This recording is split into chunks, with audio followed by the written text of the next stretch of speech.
One of the world's best-known businessmen and entrepreneurs says Africa remains a dramatic area of focus for his business. Anand Mahindra is the chair of the Mahindra Group, a massive Indian conglomerate that sells cars, tractors and IT solutions.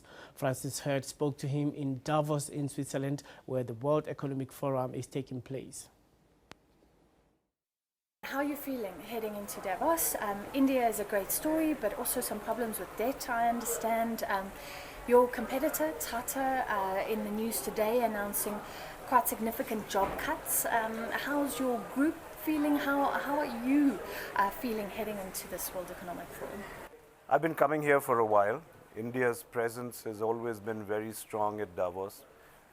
There's a 100% strong contingent. But I've never been here when there has been so much interest in India. My dance card, as it were, for meetings was filled up almost a month ago by the number of people looking for opportunity in India. So I think more than just the presence of the Indian contingent, it is the focus and the desire to engage with India that I think makes this Davos stand out for us. Clearly, there is India is seen as one of the islands in the sun as far as 2016 goes.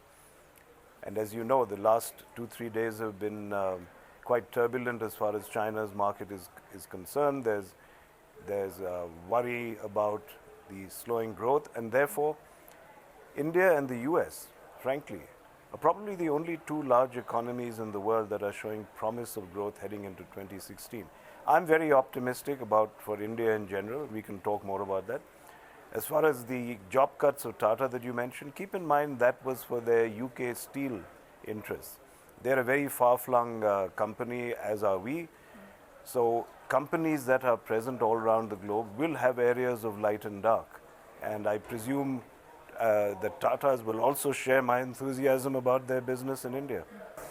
Can we in Africa be excited about India's growth, because we're being so hard hit by what's happening in China? Is this a possible alternative? Certainly it is. It is a very strong opportunity, but I should caution right away that India is not at the point where it can replace China in the global economy, or for that matter in Africa's economy right away. We are a significantly smaller economy. However, our trajectory is such that we expect to be going down the route that China took some years ago. The investor Masayoshi Son of SoftBank, one of the biggest investors in the world, was recently in India, and he mentioned that he thinks India in fact could have a bigger story than China going forward for a number of reasons. So should Africa be optimistic? Yes, but they should not expect that the void created by China's deceleration is going to be filled right away.